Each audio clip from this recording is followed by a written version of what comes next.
1-р Коринт 10-ийн 13 дугаар ишлэл. Та нарт учирсан сорилт нь хүнд тохиолддог л зүйл юм. Бурхан итгэмжтэй бөгөөд тэр та нарыг Христчин хэтэртэл соригдохыг зөвшөөрдөггүй. Харин дааж гарахын чинь төлөө сорилттай хамт мөн гарцэгч өгнө. Итгэдэг үү? Итгэх ёстой юу? Энэ бидний итгэх ёстой үг. Үгүй итгэдэг байх үг байхгүй.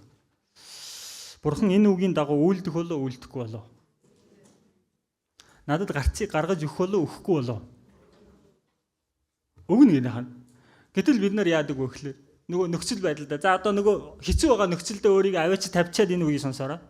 Тэр нөхцөл байдалдаа өөрөө л гарах аргыг хайгаал явчихдаг. Яг нь тэгэхээр намайг харахад эндээс угаасаа ямар ч гарц харагдахгүй байгаа байхгүй юу? Бурхан байж исэн ч тусалж өгч чадхааргүй надад харагдаад байгаа байхгүй юу? Тэр чинь би Бурханыг өөртөө адилхан бодоод байгаа байхгүй. Та бүхэн хуучин гэрээг уншаад үзтээ. Бурхан хүний бодлоор ажилласан тохиолдол байна уу? Улаан тэнгисийг гатлуулахдаа дээгүүр нь гүүр тавьж байгаа гаргасан уу? Йордан голыг гатлуулахдаа шуудатай элс аваач тавьж далан барьж байгаа гаргасан уу? Тэднийг хооллохдоо цөлд ургамал ургуулсан уу? Бурхан бидний боддогоос үргэлж өөрөөр ажилдаг гэдэг хаа. Бид нар болохоор энэ дэлхий дээр болдог хууль зарчмуудаар логикоор хандаал асуудал тэгж хандаал нэмж хасаал үржүүлж хуваагаал яваад идэг байхгүй. Бид нар Бурхан үргэлж угаасаа энэ хуулийн дээр нь ажиллаад ах чинь тэрийг хүлээн зөвшөөрөхгүй байхгүй. Бурхан маннаг буулгахад тэнгэрээс буулгасан гэдэг хаа. Хаднаас ус гаргаж өгсөн гэдэг хаа. Бурхан усан дээгүүр алхсан гэдэг хаа.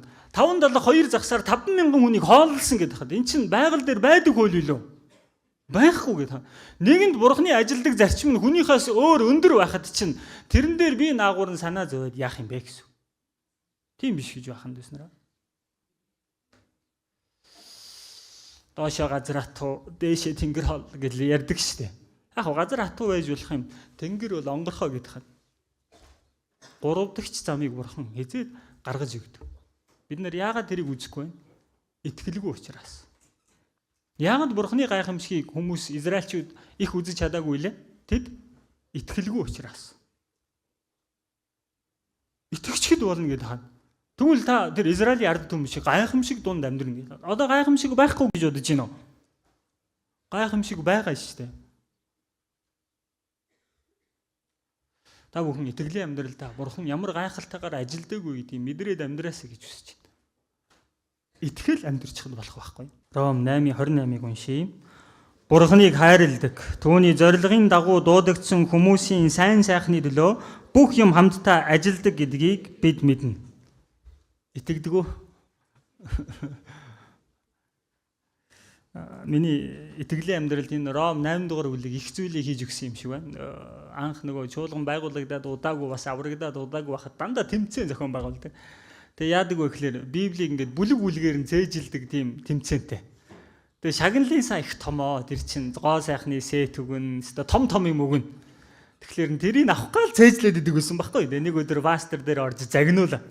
Чи бэлэг авахын тулд Библи зээжилж байгаа бол хооштой чи битгий оролц. Чамайг унсан ч бэлэг өгөхгүй гэж загнуулваа. Яг л тэр дундаа энэ Ром 8 дугаар бүлэг байсан.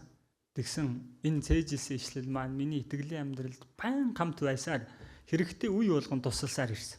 Хүмүүсээ 28 дээр Бурханыг хайрладаг, түүний зорилгын дагуу дуудагдсан хүмүүсийн сайн сайхны төлөө бүх юм хамтдаа ажилдаг.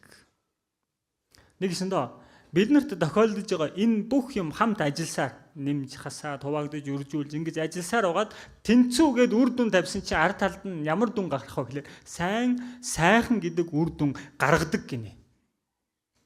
Гарах болов гарахгүй болов намайг бодох нь энэ лав гарахгүй юм шиг байна гэж бодогдсон ч сайн сайхан гэдэг үр дүн гардаг гэдэг.